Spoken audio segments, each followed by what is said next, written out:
ይስጥልን ውድ የጽናት ሚዲያ ቤተሰቦች በየጊዜው ለምናቀርባቸው ፈጣን መረጃዎች ወደ እርሶ እንዲደርስ የደወል ምልክቱን በመንካት ጽናት ሚዲያ ሰብስክራይብ ማድረጉን አይዘንጉ።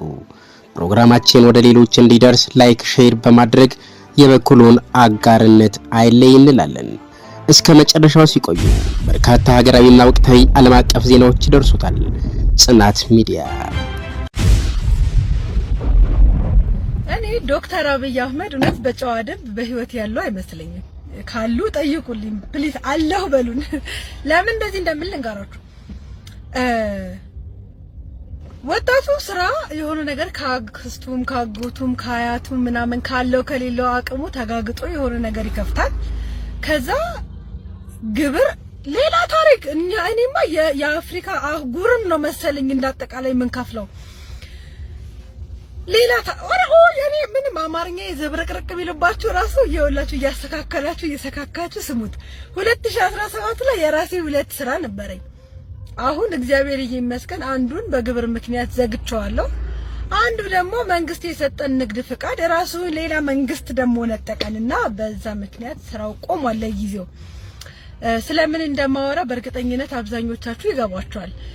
ግን እኔ አባይ ሲገደብ ተገድቦ ሲያልቅ እንኳን ደስ ያላችሁ ኢትዮጵያውያን ብለው ቲቪ ላይ ያየናቸው እኔ ዶክተር አብይ አህመድ አይመስሉኝም። ጠርጥሩ። እውነቴ ነው። ኤአይስ ቢሆን እንዴ እሳቸው የሆነ ቦታ ታግተው ራሱ ሌላ ሰው ያስተዳደረንስ ቢሆን እንዴ ወጣቱ ከሀገር ልውጣ ብሎ ፓስፖርት ሄዶ ቀጠሮ ሲይዝ 2 አመት እሺ በቃ በግርም ቢሆን እሞክራለሁ ሲል ጦርነት ስንል አይ አትወጡም። እሺ የት እንኖር እንስራ አትሰሩም እንዴ የት እንሂድ? እኔ በግሌ እኔ እንደ አንድ እንዴ ማርያም ዶክተር አብይ አህመድ እባክዎትን እንደው ስሙ አንዴ አንቱ ምልህም አትፍረድብኝ። ግን ሰማኝ አንተ እኮ ስትሾም ማለት ነው ማለት እርሶ ሲሾሙ ከእናቶቻችን ጋር እኔ ነኝ ማገባው ብለን እኮ ተጣልተናል። በጣም መልካም ከመሆኑት የተነሳ እንደኛ ኮሪደር ልማት እኮ እውነት ለመናገር እንጀራ አይሆነንም። ልጆች አሉን በምን እናሳድጋቸው እንዴ? ጌታዬ ሆይ እኔ ይሄ የምትሰጠኝ የ100,000 ብር ገንዘብ ምንም እያለቀብኝ ስለሆነ ባከን በሚሊዮን አድርግልኝ እና ከቻልክ ከዚች ሀገር መንቅረህ አስወጣኝ። አሜን አሜን በሉ። ዲያራ መኖር አለመኖራቸው ይጣራልን። እንዴ ወጣቱ እየሞተ ነው። ማርያምን እየኖረ አይደለም። አሁን እስቲ በኔ እድሜ ያላችሁ ሰዎች ጌታን ቤት ይኖረናል ብላችሁ ታስባላችሁ? እንደው የቤት ባለቤት እንሆናለን? ማርያም የቤት ባለቤት ምን ነው እንግዲህ ይመስላችኋል? የብረኔ መቼም ነው የማይመስለኝ መቼም። እንዴ ጌታ ሆይ አረኡ ገና አሁን ሀብታም እሆናለሁ ብዬ አስብ የነበረው ሴትዮ ወደታች ወርጄ ገና ትንሽ ከፍ ስል እያፈረጠ ወደታች ወርደኛል። ማርያም አረ በገብርኤል አረ ተው እንዴ ድሮን እንድንናፍቅ አታርጉን እንጂ በዚህ እድሜያችን እኮ ድሮ እያልን ማውራት ጀመርን እኮ እንዴ። በዚህ እድሜያችን እኛ ራሳችን የራሳችን ታሪክ ድሮ ሆኖብን ድሮ እያልን ነው የምናወራው። አረ መንግስት እንዴ አረ ለወጣትህ ዘንተው ግድ የለህም ተው። ደግሞ እቺን አወራሽ ብላችሁ ቀፍድሉኝ አሏችሁ። እንግዲህ ምንድነው ግን ኢትዮጵያ ውስጥ እየተካሄደ ያለው? እኔ በጣም ነው የሚገርመኝ። እኔ አንዳንዴ አረ በእግዚአብሔር አረ ይቲድን እንኖር እንዴ ማን ነው እስኪ እንደኔ የቸገረው ካለ እንደዚህ ግራ የገባው በመድኃኒዓለም ኢትዮጵያ ውስጥ ምንድነው የሚደረገው እንዴ? እኛ በቃ መኖር አልቻልንም። እግዚአብሔር ምስክሬ ነው። ተምሮ ስራ ፈጣሪ እንጂ ስራ ፈላጊ የለም ይላል። እንዴት ስራ ፈጥረን ስንሰራ ከየትም ብለን ጥረን ተጣጥረን ግረን የሆነች ነገር እንከፍታለን። በቃ እሷንም ያሽጓታል። እኛ ለምሳሌ እኔ ካሳንቺስ ነበርኩ። ካሳንቺስ ልማት ደግፌ በልማት ተነሳው። ሱቄ ፈረሰች። ከዛ መሪ ከፈትኩ። መሪም እንደዛ ፊት ለፊቱን ኮሪደር ልማት በጥፍ ሲያጮለው እኔም ከሰርኩ። ከዛ በኋላ ሰፈር ላይ የሆነ ቦታ ተቀጠርኩኝ። 1-2 ወር እንደሰራው የሆነ ማሽን ሽጬ ከፈትኩኝ ድጋሚ ማለት ነው። አሁን ደግሞ በአዲሱ አዋጅ እኔ የተከራየሁበት ሰው 4,500,000 ምናምን ሺህ እኔ የምሰራባትና ማለት ነው የሆነች ከጎን ትንሽ የምግብ ቤት ነገር አለች ለሱ 4,500,000 ምናምን ሺህ ተጠየቀ። ከዛ በቃ ሰውየው መክፈል አልቻለም። ወደ መኖሪያ ቤት ቀይራለሁ አለ። ወደ መኖሪያ ቤት ቀየሩት እሳቸው። ከዛኛ ተዘጋብን። እሺ እኛ ዳዎችስ እሺ ምንና እኛ ምን ሰርተን ለልጆቻችን እኛን ዳቦ ይዘን እንግባ እንዴ? ለምሳሌ ነው 5 ቤተሰብ ነው ማስተዳድረው። 5 ቤተሰብን መበተን አለብኝ ማለት ነው እንዴ? አረ በእግዚአብሔር እንዴ! እሺ የት ሄደን እንስራ? ሰማይ ላይ እንስራ በእግዚአብሔር። እሺ ሰውስ እሺ አረ ፈጣሪ ይቅር በለን በመድኃኒዓለም እውነት እግዚአብሔር አምላክ እንዴት በፈጠርከው ፍጠራ ትጨክንብናለህ? አረ እግዚአብሔር ይቅር በለን። እኔ በራሴ ይቅር በለኝ። አረ በእግዚአብሔር እኔ አልቻልኩም። አሁንስ እንዴ የኢትዮጵያን ሕዝብ አረ ይቅር በለው በመድኃኒዓለም። እንዴ መብትን ስትናገር ወደ ፖለቲካ ያዙሩታል። እኔ መብቴን ነው እኔ ዲፕሎማት ፖለቲካል ማለት እኔ መብቴን ነው። እኔ ምን ልሁን እንዴ? ምን ሰርቼ እሺ ልኖር እንዴ? አረ በእግዚአብሔር እንደኔ ጨነቀው ካለ እስኪ የሆነ ነገር እንዴ እሪ በሉ እንዴ ፈጣሪ ኢትዮጵያን ሕዝብ ይቅር ይበለው። እንደሰማችሁት ነው የጽናት ሚዲያ ቤተሰቦች። ስለዚህ ይሄ የወጣቱ ተስፋ መቁረጥ አንዱ ማሳያ ነው። ስለዚህ ተስፋ የቆረጠ ወጣት ምንድነው የሚሆነው? ለውጥ ይፈልጋል። ይሄ ለውጥ በሌሎች ሀገሮች ላይ እየተከታተለ ነው። በቅርብ ጊዜ ማዳጋስካር ላይ የታየው ለውጥ ፈላጊው ኃይል ስለተቆጨ ነው። የወጣቱ አብዮት ነው። በተመሳሳይ በኬንያ በሌሎችም ሀገር ላይ የሚደረገው ህዝባዊ እምቢተኝነት፣ ህዝባዊ ቁጣዎች ከብሶት የመጣ የወጣቱ የተስፋ መቁረጥ ጉዳይ ነው። ስለዚህ ለውጥ በባህሪው ይመጣል። 2008 እስከ 2010 2 ዓመታት የነበረው ኦሮሚያ ላይ የነበረው ወጣት የለውጥ ጥያቄ ይዞ ስለመጣ ነው አብይን ከኦህዴድ ይዞት የመጣው። ስለዚህ አብይን ከኦህዴድ ይዞት የመጣው የለውጥ አይነት ጥያቄ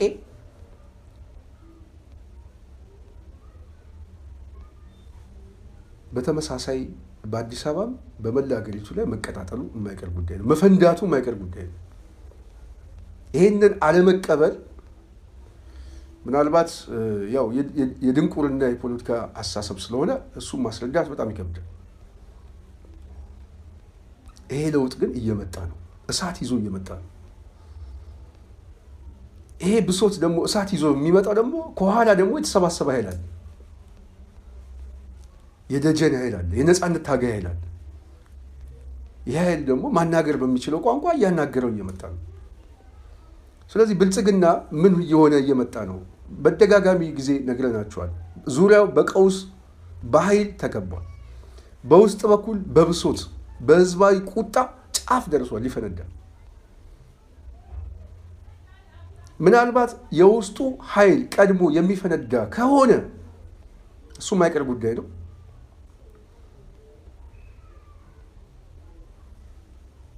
አገሪቷ ምናልባት ማንም ሰው ሊቆጣጠራት በማይችልበት ሁኔታ ውስጥ ትገባለች። የትኛውም ሶስተኛ ወገን መጥቶ እንኳን ሊያረጋጋው በማይችልበት ሁኔታ የብልጽግና አቅም እንቶ የውስጡ ኃይል ተነሳ ማለት የውጭ ኃይል ሮጦ የሚገባበት እድል ብቻ ነው ያለው። ምክንያቱም በአዲስ አበባ 30 ኪሎ ሜትር ላይ ነፃ ግዛት ነው። ትላንትና ሸዋሮቢት ገብቶ ነው የወጡት የነፃነት ታጋዮች። እዚህ መንዝ እና እዚህ ቡልጋ ዙሪያ ላይ ነው ያሉት። ሞጆ አጠገብ ላይ ተከቦ ነው ያለው።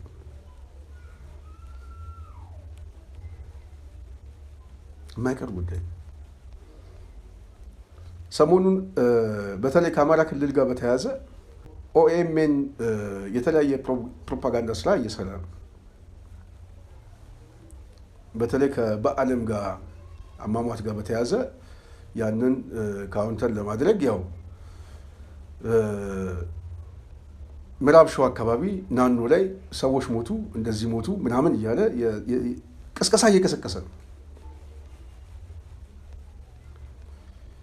የመረጃውን ትክክልነትና የፈጠራ ወሬ እዛ ላይ እኔ ድምዳሜ አልሰጥም።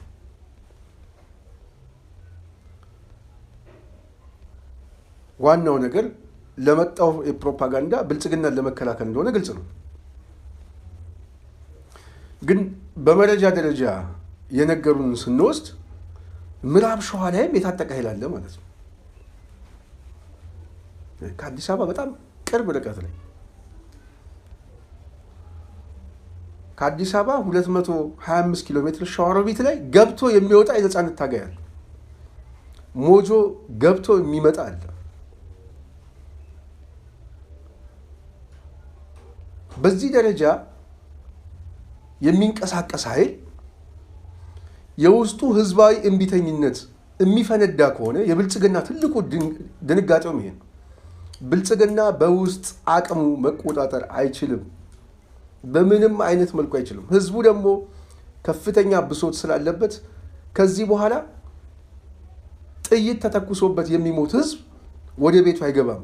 የበለጠ አደጋው የከፋ ነው የሚሆነው። የመልስ ምቱ የከፋ ነው የሚሆነው። ስለዚህ የጸጥታ መዋቅሩ ሊቆጣጠሩ አይችልም።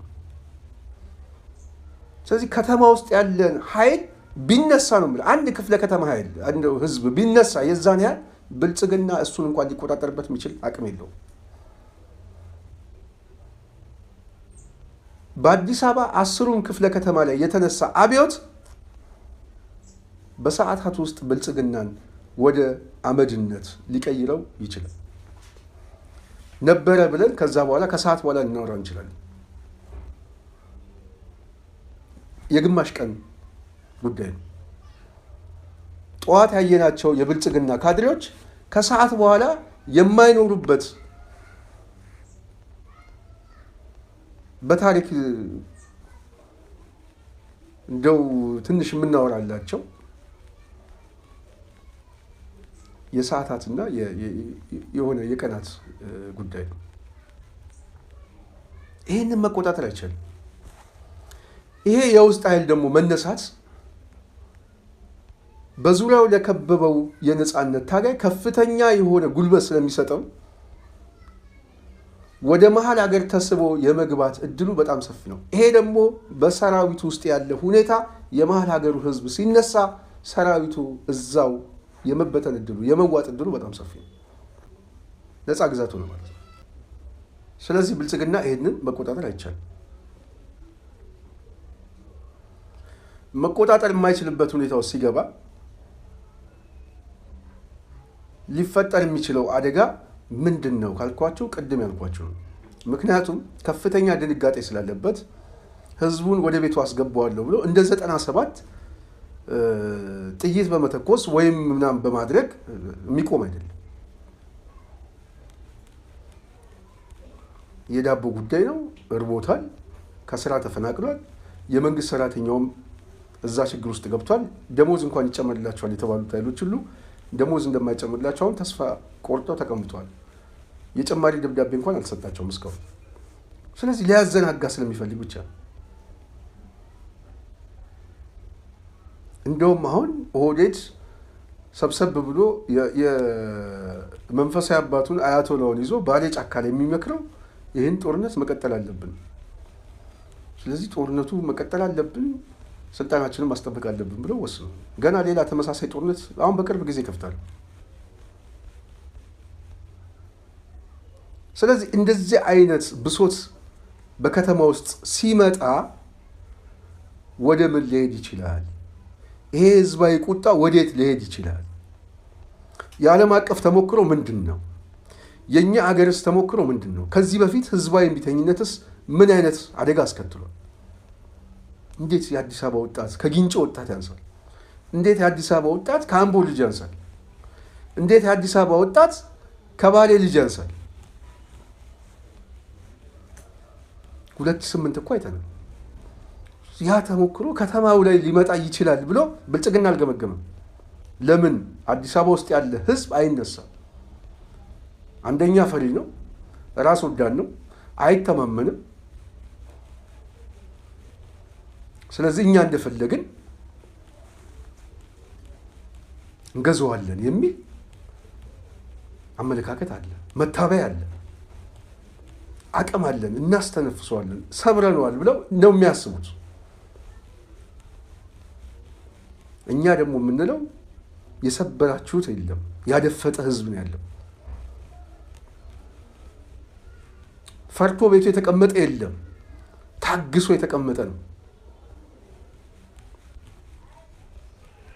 የእናንተ የሞት ብልጽግና ተመችቶት ሳይሆን ዝም ያለው እድል ልስጣቸው እያለ ነው።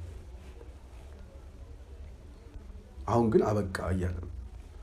አሁን ተስፋ ቆርጠናል፣ ወዴት እንደምንሄድ አናውቅም፣ ከዚህ በኋላ እኔ እንጃ የምወስነው እያለ ነው ወጣቱ የሚናገረው። ይሄን የሰማችሁት? ይሄን የዚህ ወጣት አስተሳሰብ የብዙሃኑ ወጣት አስተሳሰብ፣ የዚህ ወጣት አስተሳሰብ ዛሬ የሐኪሞችም አስተሳሰብ ይሆን፣ የሐኪሞቹ አስተሳሰብ የቤተሰቦቻቸው አስተሳሰብ። ይሄ ደግሞ አገር አቀፍ የሆነ ክራይሲስ ነው። አገር አቀፍ የሆነ ተያያዥ መልክ አለው። እሱ ብቻ አገር አቀፍ ብቻ አይደለም፣ ዓለም አቀፍም ተያያዥነት አለው። ምክንያቱም አገር ቤት ውስጥ ያለው ነጸብራቅ በውጭም ያለው ቤተሰቡ ነው። የአንድ ሳንቲም ሁለት ግልባጭ ነው። ስለዚህ ውጭ ያለውም የማህበረሰብ ክፍል ቢሆን ውስጥ ያለው የቤተሰቦቹ አደጋ ይሄ ራሱ የህልውና አደጋ ነው። ስለዚህ አዲስ አበባ ውስጥ ሊመጣ የሚችለው አደጋ በጣም አደገኛ ስለሆነ ኦህዴድ ምን እያደረገ ነው ያለው? ይህንን እንከላከል። ስለዚህ ይህንን ለመከላከል የሚያደርጉት ሁለት ምክንያት ነው። አንድ የአፈና አዋጅ ማውጣት ነው። ህገወጥም በሆነ መልኩ ህጋዊ ነው በሚሉትም መልኩ ሰዎችን ማፈን፣ ማገት፣ ማሰር፣ ሽብር መፈጸም፣ ሰውን ማስደንገጥ፣ ከከተማው የሚንቀሳቀሰውም ታገተ እየተባለ ወይ ሞተ እየተባለ እንደዚህ አይነት የሽብር እንትን ውስጥ መክተት ነው። ዛሬ ሰው ከአዲስ አበባ ወጥቶ በባስ በሎንችን እንኳን መሄድ እንዳቆመ እየተሰማ ነው። አውቶቡስ ተራ መናኸሪያ አካባቢ ያላችሁ ሰዎች እንግዲህ ይህንን መረጃ እዛው አካባቢ የሚመጣ ነው። በጣም ህዝቡ ይቀንሷል። ከፍተኛ ቁጥር ያለው ተሳፋሪ አሁን በአየር ውድ ገንዘብ እየከፈለ እየተንቀሳቀሰ ነው። ለምን? አስተማማኝ አይደለም። የጸጥታ ሁኔታ አስተማማኝ አይደለም። ስለዚህ ብልጽግና በጸጥታ ጉዳይ ራሱ ህዝቡን በማሸበር ራሱ ስጋት ወደ መሆን እንደመጣ ማሳያ። መንግስት የለም እኔን አይጠብቀኝም፣ እንደውም የበለጠ አደጋ ነው ብሎ ሲያምን ዋስትና ሲያጣ ህዝብ ተስፋ ይቆርጣል። አሁን ኢትዮጵያ ውስጥ የጸጥታና ደህንነት ጉዳይ ብቻ አይደለም አሳሳቢ ነው። በልቶ የማደር ጥያቄ ራሱ የሰርቫይቫል ጉዳይ እየሆነ ነው። አሁን በመሞትና በመኖር መካከል የሚወሰን ውሳኔ ነው። ስለዚህ ብልጽግና ይሄንን ኃይል እያደራጀው ነው እየመጣው። ምን እያደረገ እያስቆጣው አረቄ ቤቶቹን ሲያስነሳቸው እነዛ ሰዎች ዳቦቸውም ጭምር ነው የሚነሳው። ዳቦ የተነጠቀ ህዝብ ደግሞ ለአመፅ ቅርብ ነው። ሰላም የጽናት ሚዲያ ቤተሰቦች እንደምናችሁ። እንግዲህ በዚህ ጉዳይ ላይ በተለይ ከአዲስ አበባ አንድ እንግዳ ይዘን መጥተናል። እስቲ ስለ ጉዳዩ እንዲነግረን ነው በዋናነት የፈለግኩት። አዲስ አበባ ላይ ከፍተኛ የሆነ ህዝባዊ ቁጣ ሊነሳ የሚመስል ከፍተኛ ድባቦች አሉ። በተለይ ህዝቡ በከፍተኛ ደረጃ ከግብር ጋር በተያያዘ ዝቅተኛው ማህበረሰብ እንደውም ከስራ ገበታቸውም እንዲፈናቀሉ በተለይ የአዲስ አበባ ከተማ አስተዳደር በስፋት እየሰራ ነው እና ይህንን አስመልክቶ የተለያዩ ህዝባዊ ብሶቶች፣ ተቃውሞዎች በሶሻል ሚዲያም እየመጡ ነው። በተለይ የአረቄ ነጋዴ የተባሉት ሰዎችን እንግዲህ እነሱንም ለማፈናቀል በዘመቻ መልክ ነው እየተንቀሳቀሱ ያሉት። ይህንን አስመልክቶ ከአዲስ አበባ አንድ እንግዳ አለን። ሰላም ጤና ስጥልን። አለን። ምንድን ነው አዲስ አበባ ላይ በከፍተኛ ደረጃ ህዝባዊ ቁጣ የሚመስል ነገር እየተነሳ ነው እና ህዝቡ ብሶት ውስጥ እየገባ ነው እየተሰማ ያለው። በተለይ የአዲስ አበባ ከተማ አስተዳደር በዝቅተኛ ደረጃ ላይ ያሉትን ነጋዴዎች ሁሉ ቤታቸውን ከማፍረስ ጀምሮ ከስራ ገበታቸው እያፈናቀለም እንደሆነ እየተሰማ ነው። በተለይ አሁን አረቄ የሚሸጡትን ሰዎች እናፈናቅላለን በሚል ያው ታርጌት የተደረገው በተለይ አማራ ተወላጅ እንደሆነ ይታወቃል። ምንድን ነው ህዝብ ውስጥ ያለው ስሜት? ስላለው ጉዳይ ላይ ትንሽ ነገር እስቲ ብትነግረን። በአጠቃላይ ዝቅተኛ ገቢ ያለው ማህበረሰብ የማያሰራ እንቅስቃሴ ነው በስፋት እየተደረገ ያለው። በተለይ በአረቄ ሽያጭ፣ የጎዳና ላይ ንግዶች እና በሌሎች ቢዝነሶች ቤተሰብ የሚያስተዳድሩ ሰዎችን የማሳደግ ከገበያ የማስወጣት ስራ ነው እየተሰራ ያለው። በዋናነት ትኩረት ያደረገው ማን ላይ ነው? በተለይ ይታወቃል የከተማ አስተዳደሩ አረቂ ነጋዴዎች ይህንን ሰርቶ ቤተሰብ የሚያስተዳድሩ ናቸው፣ በቤት ኪራይ የሚኖሩ ናቸው። ታርጌት የተደረገበት ግን በዋናው ከሰላምና ደህንነት አኳያ በሚል ነው። ስለዚህ በተለይ ከአማራ ተወላጆች ጋር ታርጌት እንደሆነ ፖለቲካዊ ውሳኔ እንደሆነ ማሳያ ነገር ይሆናል። በዋናነት እንግዲህ እንደምታውቀው ህገወጥ ስራ ከተባለ ጫት ቤቶች አልተነኩም፣ ሽሻ ቤቶች አልተነኩም፣ ቁማር ቤቶች አልተነኩም፣ ውስኪ ቤቶች አልተነኩም። በዋናነት ከአማራው ማህበረሰብ ጋር የተያያዙ አነስተኛ ቢዝነሶችን ከአማራ ክልል የሚመጡ ሸቀጦችን ከገበያ ለማስወጣት የተደረገ የፖለቲካ ሻጥር እንጂ ወንጀልን ለመከላከል ምንም ግንኙነት የሌለው እርምጃ ነው። ስንታይ አሁን ባለበት ሁኔታ በተለይ ማህበረሰቡን በዚህ ደረጃ መንግስታዊ ተኮር የሆነ ማፈናቀልና ማሳደድ የተፈለገበት በተለይ አሁን አማራ ክልል ላይ ካለው ውጥረት ጋር በተያያዘ እና በተለይ የነጻነት ታጋዮችም እየተጠናከሩ መምጣት ጋር በተያያዘ ከተማ ውስጥም ተመሳሳይ ነገር ይነሳብናል የሚል ግምገማና ስጋት አላቸው ይባላል። ትክክል ነው? እርምጃ የውጥረቱን አባብሰዋል እንጂ አይቀንሰው። ነገሩን የሚያባብስ እንጂ የሚቀንስ ነገር አይደለም። አሁን እየተደረገ ያለው ሰውን የበለጠ የሚያስቆጣ የሚያናድድና ወደ አመፅና ወደ ሌሎች ተግባራት የሚያስገቡ እርምጃዎች ናቸው እየተወሰዱ ያሉት። በተለይ በከተማ ውስጥ የሚኖረው ህዝቡም በከፍተኛ ደረጃ ከኑሮ ውድነት ጋር በተያያዘ የዳቦ ጥያቄ በቅርቡ የሐኪሞችም የጠየቁትን ማስታወስ ይቻላል። መምህራንም በተመሳሳይ ተቃውሞ እያደረጉ ነው በተለያየ ክልሎች። በአጠቃላይ አዲስ አበባ ላይ ህዝባዊ ቁጣ የመነሳት እድሉ ሰፊ ነው በአንተ ግምገማ? 100% አይቀሬ ነው። በጣም በቅርብ ሳምንታት ውስጥ የሚታይ ከባድ ህዝባዊ ቁጣ ገንፍሎ እንደሚወጣ ምንም ጥርጥር የለም። ለዚህ ምንድን ነው ማሳያ ያልከው አንተ? በቃ ከፍተኛ አስተዳደራዊ በደል አለ፣ የኢኮኖሚ መዳከም አለ፣ ስራም በትንንሽ ስራዎች የሚሰሩ ሰዎችን ከስራዎች ማድረግ፣ ነጋዴዎችን ከአቅም በላይ ግብር በተለያዩ ወጪዎች መበዝበዝ፣ አድሎ፣ ማግለል፣ ብሔር ተኮር ጥቃት እና በጣም ብዙ ችግሮች አሉ። እነዚህ ሁሉ ተደራርበው ምናልባት በቅርቡ አፍሪካ ውስጥም በተለይ ማዳጋስካር የመንግስት ለውጥ አድርጓል። ኬንያ ላይም በጣም በሰፊው ህዝባዊ ተቃውሞ የነበረበት የቅርብ ጊዜ ትዝታ ነው። በተመሳሳይ ብዙ የአፍሪካ ሀገር ውስጥ እንደዚህ አይነት ህዝባዊ እምቢተኝነት እየተነሳ ነው። ኢትዮጵያ ውስጥ የመግባት እድሉ አለ ብለህ ታስባለህ? በጣም በከፍተኛ ደረጃ።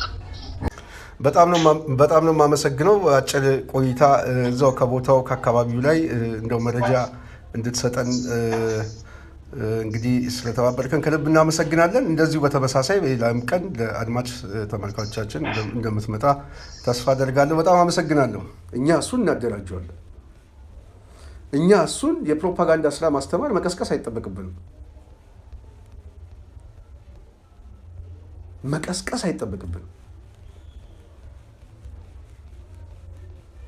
ስለዚህ ወደዛ እየገባ እንደሆነ ግልጽ ነው። አሁን የመጨረሻው ነጥብ ላይ ነው ያለ። የመጨረሻው ደረጃ ላይ የደረሰ ይመስለኛል። በተለይ አዲስ አበባ ውስጥ ያለ ህዝባዊ ቁጣ፣ ፖለቲካዊ ኢሹ እሱ በጣም አደገኛ ነው። አሁን እንደ ማህበረሰብ ራሱ አሁን በልቶ የማደር ጥያቄያችን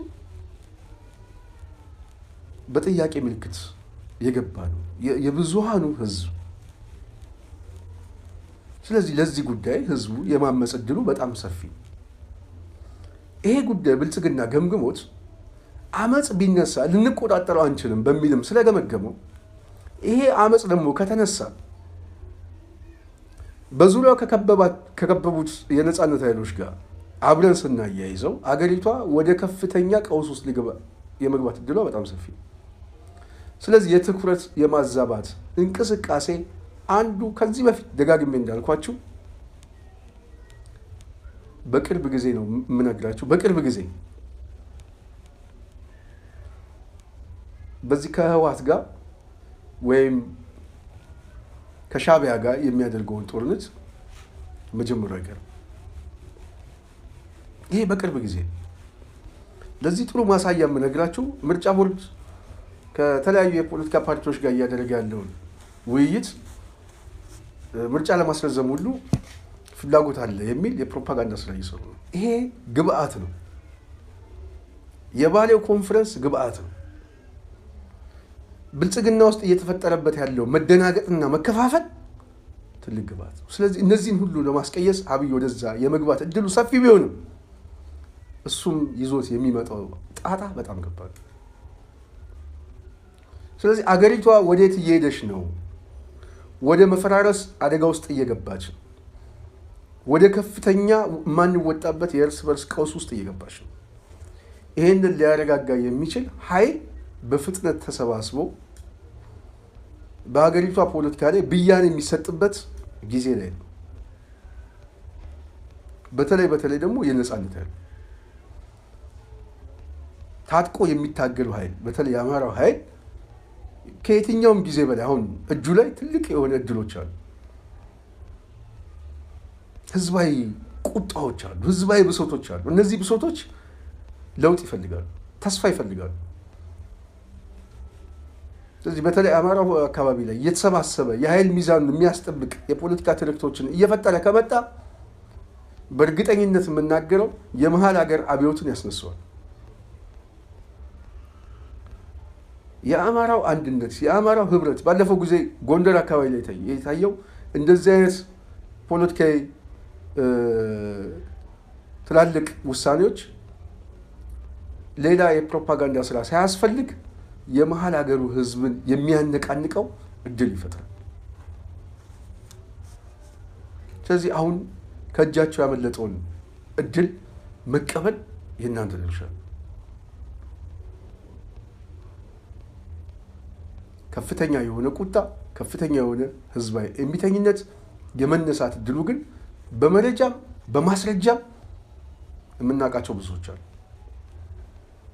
ለዛ ነው አዳነች አበቤ በርዕሳችን ቅድም እንዳልነው የአረቄ ቤቶችን እንዘጋለን የሚል ካምፔን የተያዘው ከአማራው እንቅስቃሴ ጋር በተያያዘ ፍርሃት ስላላቸው ነው። በከተማ ውስጥ ያለ ኃይል ተደራጅቶ የተቀመጠ ኃይል አለ። ህዝቡ ቢያምጽ፣ ህዝባዊ ሰላማዊ እንቅስቃሴ ቢጀምር ይሄንን አታክ ብናደርገው ይሄ ያልተጠበቀው ኃይል ድንገት ይመጣብናል።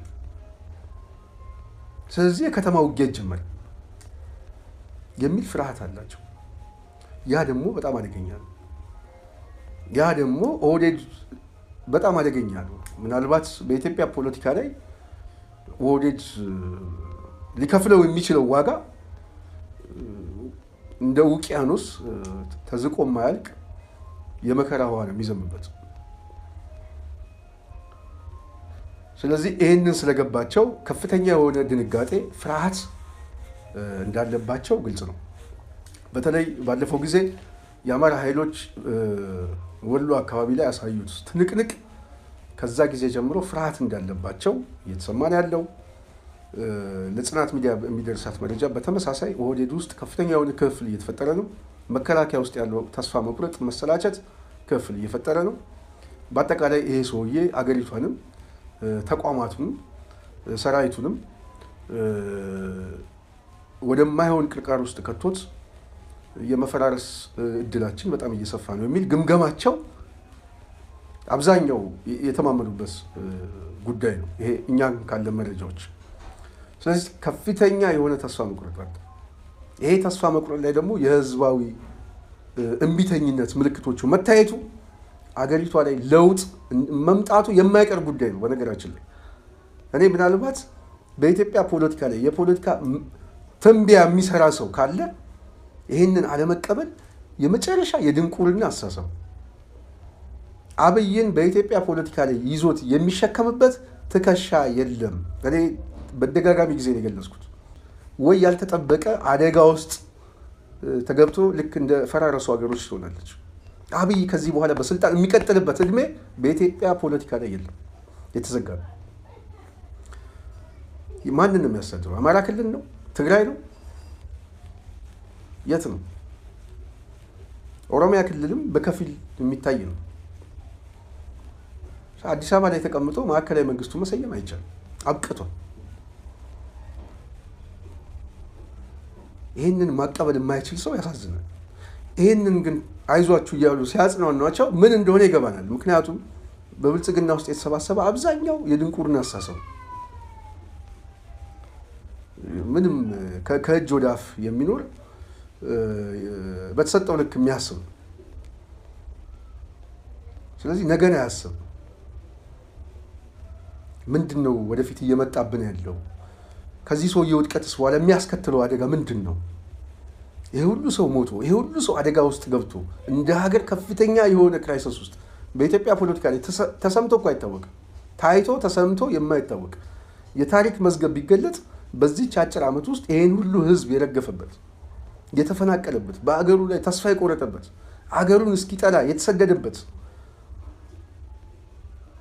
እንደዚህ አይነት ታሪክ ተሰምቶ አይታወቅም ይሄ ውጤቱ ምንድነው ይሄን ውጤት ይዞ የሚቀጥል ማህበረሰብ አለ እና ይሄንን የሚቀበሉ ሰዎች ምን እንደሆኑ ግልጽ ናቸው ስለዚህ እነሱን በማረጋጋት ተስፋ በመስጠት አንድ ሳምንትና 15 ቀን አንድ አመት መቆየት ይቻላል 5 አመት ከዚህ በኋላ መቆየት አብይ ግን አይችልም አንድ አመት መቆየት አይችልም በኃይል እንኳን አስቀጥለዋለሁ ቢል ያልታሰበ ኃይል ይመጣል እንደውም ከፍተኛ የሆነ ስብስብ ነው እየተፈጠረ ያለው ስለዚህ በኢትዮጵያ ፖለቲካ ላይ አሁን የምናየው ከሆነ የኃይል አስተላለፉም እየተቀየረ ነው በተለይ በነፍጥ እየታገሉ ያሉ ኃይሎች ራሳቸው የተለያየ መሳሳቦች እየተፈጠሩ ነው የተለያየ አስተላለፎች እየተፈጠሩ ነው ስለዚህ ይሄ ራሱ አደጋ ነው በውስጥ በኩል አኩርፎ የተቀመጠው ኃይል አደጋ ነው የማህበረሰቡ ለውጥ ፈላጊነት ላገዛዙ አደጋ ነው በቢሮክራሲው እየተማረረ በዚህ በመንግስት አስተዳደር ውስጥ ከፍተኛ በሙስና በምናምን ነገር ሰማይ የደረሰ 3 4 5 ቤት ያለው ትላልቅ ህንጻ አከራይቶ እኮ የሚቀመጥ የቀበሌ ሊቀመንበር አለ እኔ እንኳን የማውቀው ሰው አለ ትልቅ ህንጻ ያለው ግን አሁንም የክፍለ ከተማ ምናምን ሰራተኛ ሆኖ የሚንቀሳቀስ ነው ሌባ ነው ህንጻውን እኮ የሚሰራው ከዛ በሚያገኘው ሌብነት ነው ስለዚህ እንደዚህ አይነት የብልጽግና ሰዎች በምንም አይነት መልኩ ምላሳቸውን የሚቆርጠው የማህበረሰብ ክፍል እንደሚመጣ ግልጽ ነው እኔ መሽ ነው ህዝቡ መቀስ ይዞ የሚወጣው ነው እሱ ነው እንጂ እኮ ህዝቡ መውጣቱማ የማይቀር ጉዳይ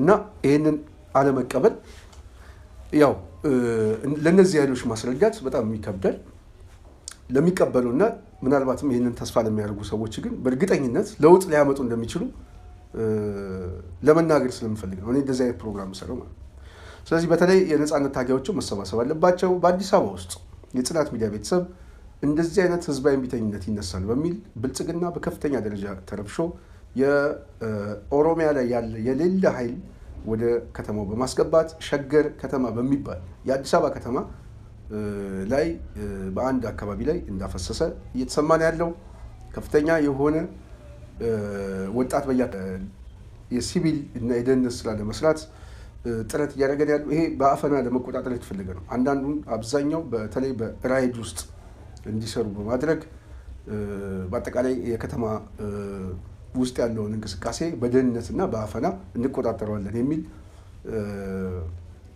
ዘመቻ አለ አዲስ አበባ ላይ በጣም የፍርሃት ጉዳይ ስላላቸው ማለት ነው ስለዚህ እያንዳንዱ ማህበረሰብ ከሚያውቀው ከየአካባቢው ጋር እየተሰባሰበ እየተነጋገረ መጪውን ጊዜ የሚበየንበት ጊዜ ስለሆነ እየተዘጋጀ መጠበቅ አለበት ብለን እናስባለን ከሚያውቀው ሰው ጋር ምክንያቱም ኦህዴድ በአብዛኛው ያሰማረው ኃይል ስላለ ከማያውቀው ጋር ምንም አይነት ነገር ውስጥ ሳይገባ በሚተዋወቁ ኃይሎች እየተሰባሰበ በየአካባቢው በመቀመጥ ምናልባት በአጭር ጊዜ ውስጥ ትላልቅ ለውጦች ትላልቅ አብዮቶች የመዋለድ እድላቸው በጣም ሰፊ ነው ብለን እናስባለን ብልጽግና በየአካባቢው ላይ ቤታቸውን በማፍረስ ንግድ ቤታቸውን በመቀማት ከየአካባቢው ከመሬታቸው በመንቀል ያፈናቀላቸው ሰዎች ሁሉ መረጃቸውን እያዙ መቀመጥ አለባቸው በተለይ ሁሉ ጊዜ የምንናገረው ቤታቸው የፈረሰባችሁ በሸገር ከተማ በተለያየ ቦታ ላይ ከገበሬ ማህበር የገዛችሁበት ዋነኛ ማስረጃችሁን እያዛችሁ መቀመጥ አለባችሁ ምክንያቱም የሚቀጥለው መንግስት ሲመጣ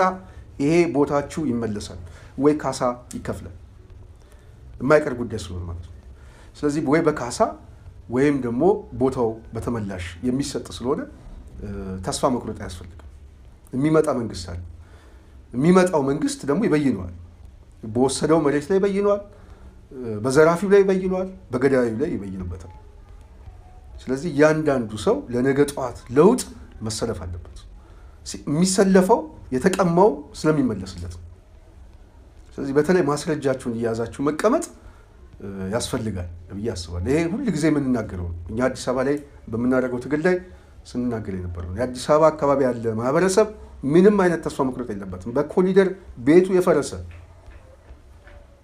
ከኮንዶሚኒየም የተባረረ ሸገር ከተማ ምን እየተባለ ከቦሌ ቡልቡላ የጨረቃ ቤት እየተባለ አጠቃላይ የወጣ ሁሉ ይህንን ማስረጃዎችን እየያዘ ይቀመጥ። ነገ ይበይናል፣ ካሳ ይሰጥበታል። ለዛ ግን ያስፈልጋል፣ ትግል ያስፈልገዋል። ወጣችሁ ታገሉ፣ ለውጥ አምጡ። ከለውጡ በኋላ ግን የእናንተን ድርሻ ማንም ሰው ሊወስዱ አይችልም ለማለት ነው። የጽናት ሚዲያ ቤተሰቦች ዛሬ ስላዳመጣችሁን ጥሩ ይመስለኛል። ጥሩ ውይይት ነው፣ ወቅታዊም ውይይት ነው። እየመጣ ያለው አብዮት ከባድ ስለሆነ በዚህ ጉዳይ ላይ የማንቃት ስራ መስራት ስላለብን ነው። በሚቀጥለው ሌላ ሀሳብ እመጣለሁ። ስለነበረን ቆይታ ከልብ እያመሰገንኩ ጽናት ሚዲያን ላይክ፣ ሼር፣ ሰብስክራይብ ማድረጋችሁ እንዳትረሱ እያልኩ በድጋሚ ጠይቃለሁ። ሰላም።